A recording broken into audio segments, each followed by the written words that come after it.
राधे राधे दोस्तों, आप सभी का मेरे चैनल नैन्सी शुभम ऑफिशियल में मैं बहुत बहुत स्वागत करती हूँ। आज की इस वीडियो में मैं आपको बताने जा रही हूँ, जैसा कि आप सबको पता ही है, जितिया व्रत आने वाला है। 25 सितंबर 2024 को जितिया व्रत है दोस्तों। आज की वीडियो में जानेंगे जितिया व्रत की सरल पूजा विधि। जितिया का व्रत हर साल आश्विन माह के कृष्ण पक्ष की अष्टमी तिथि को रखा जाता है दोस्तों। जितिया व्रत को जीवित पुत्र का व्रत और ज्योतिया व्रत के नाम से भी जाना जाता है। यह व्रत मुख्य रूप से बिहार, झारखंड और उत्तर प्रदेश में ही रखा जाता है। माताएं अपनी संतान के लिए निर्जला व्रत रखती हैं और जिनकी संतान नहीं है वो संतान की कामना के लिए यह व्रत रखती हैं और भगवान जीमूत वाहन की विधि विधान के साथ पूजा करती हैं। मान्यता है कि जो भी माताएं इस दिन पूरे विधि विधान से व्रत और पूजा करती हैं उनकी संतान को लंबी उम्र का आशीर्वाद मिलता है। इसके अलावा निसंतान माताओं को जल्द ही संतान की प्राप्ति होती है। आइए दोस्तों, अब जानते हैं जितिया व्रत की सरल पूजा विधि।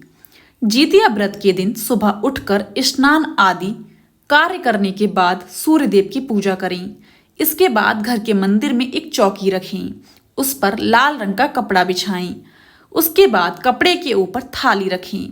थाली में सूर्य नारायण की मूर्ति को स्थापित करें और उन्हें दूध से स्नान कराएं। भगवान को दीपक और धूप बत्ती अर्पित करें। उसके बाद भोग लगाकर आरती करें। इसके बाद मिट्टी या गाय के गोबर से सियार व चील की मूर्ति बनाएं। कुसा से बनी जीमूत वाहन की प्रतिमा की पूजा करें। उन्हें धूप, दीप, फूल और चावल अर्पित करें और इसके बाद जितिया व्रत की कथा सुने। कथा सुनने के बाद आपको आरती करनी चाहिए। आरती करने के बाद आप दान दक्षिणा कर सकते हैं। सुबह मुहूर्त के अनुसार अपने व्रत का पारण करें।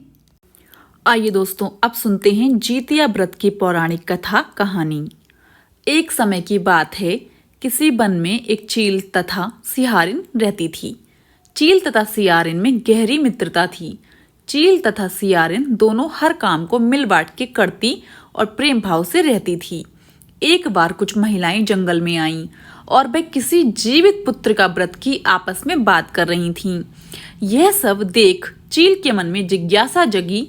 वह महिलाओं के पास गई और व्रत के बारे में पूछने लगी। महिलाओं ने जितिया व्रत के बारे में चील को बताया। चील तुरंत अपने मित्र सियारिन के पास गई और उसको जितिया व्रत के बारे में बताया। व्रत को बताने के बाद चील तथा सियारिन ने निर्णय लिया कि वो दोनों भी जितिया माता का व्रत और पूजा विधि विधान से करेंगी। चील तथा सियारिन ने जितिया माता का व्रत का संकल्प लिया और शाम को पूजा की। पूजा के बाद ही चील और सियारिन को भूख लगने लगी। सियारिन अपनी भूख बर्दाश्त ना कर सकी और वह जंगल में जाकर शिकार करने चली गई। सियारिन जब मांस को खा रही थी तब चील ने उसे देख लिया और व्रत तोड़ने के लिए सियारिन को बहुत डांटा, लेकिन चील ने अपना व्रत नहीं तोड़ा और वह सच्चे मन से जितिया व्रत को पूर्ण किया। उसने अगले जन्म में सियारिन और चील का जन्म बहन के रूप में एक प्रतापी राजा के यहाँ हुआ। सियारिन का विवाह एक राजकुमार से तथा चील का विवाह राज्य मंत्री के पुत्र से हुआ। कुछ समय बीता तो सियारिन ने एक पुत्र को जन्म दिया। जन्म के कुछ दिन बाद ही उसके पुत्र की मृत्यु हो गई। सियारिन के पुत्र के मृत्यु के बाद उसकी बहन चील ने भी एक पुत्र को जन्म दिया जो जीवित तथा स्वस्थ था। यह देख सियारिन को अपनी बहन चील से ईर्ष्या होने लगी। सियारिन ने अपने बहन के पुत्र तथा पति को जान से मरवाने की कोशिश की, परंतु दोनों ही बच गए।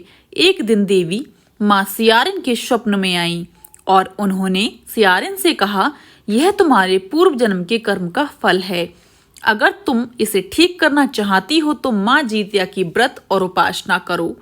प्रातःकाल उठकर स्वप्न के बारे में सियारिन ने अपने पति को बताया।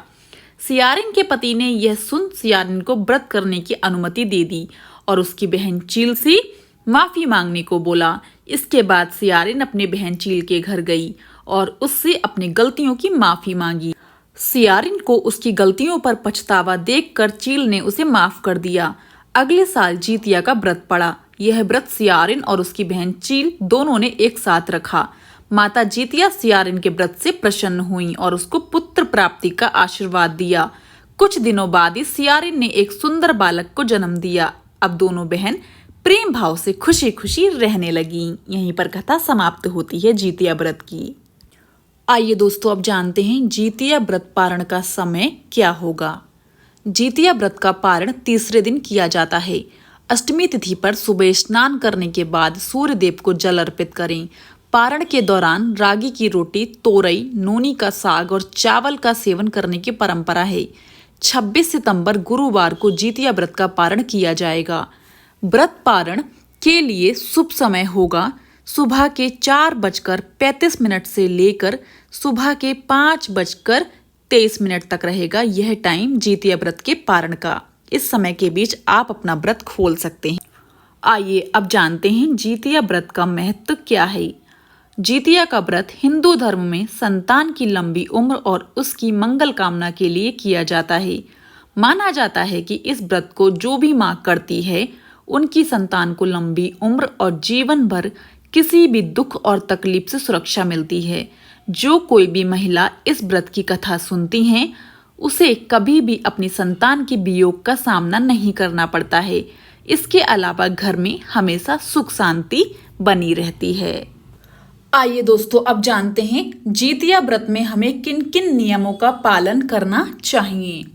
पहला नियम है, मान्यता है कि जितिया व्रत को सबसे पहले सास रखती है, फिर बहू इस परंपरा को पूरे विधि विधान व नियम से आगे बढ़ाती है।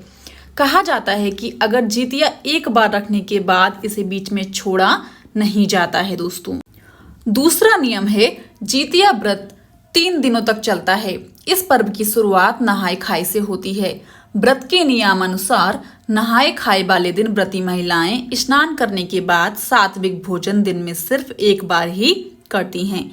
तीसरा नियम है, नहाए खाए के अगले दिन जितिया व्रत वाले दिन माताएं अपनी संतान की खुशहाली के लिए पूरे दिन व रात निर्जला रहती हैं। इस व्रत में व्रती महिलाएं 36 घंटे बिना अन्न जल ग्रहण किए रखती हैं, इसलिए इसे कठिन व्रतों में से एक माना गया है। चौथा नियम है, जितिया व्रत के दिन वाद विवाद से दूर रहना चाहिए। किसी को अपशब्द नहीं बोलना चाहिए। मान्यता है कि इस व्रत में ब्रह्मचर्य का पालन करना चाहिए। पांचवा नियम है, जितिया व्रत का पारण शुभ मुहूर्त में तीसरे दिन किया जाता है। सूर्य देव को अर्घ्य देने के बाद चावल, मरुआ की रोटी, तोरई, रागी और नोनी का साग ग्रहण करके व्रत पारण की परंपरा है। छठा नियम है, जितिया व्रत में साफ सफाई का विशेष ध्यान रखना चाहिए दोस्तों। यदि आपको आज का ये वीडियो पसंद आया हो तो जाने से पहले मेरे चैनल को लाइक, शेयर एंड सब्सक्राइब करना बिल्कुल भी ना भूलें। एंड कमेंट बॉक्स में मुझे जितिया व्रत की हार्दिक शुभकामनाएं जरूर दीजिएगा। हो सके तो इस वीडियो को ज़्यादा से ज़्यादा लोगों में शेयर करें। आप सभी को मेरी तरफ से जितिया व्रत की हार्दिक शुभकामनाएं दोस्तों।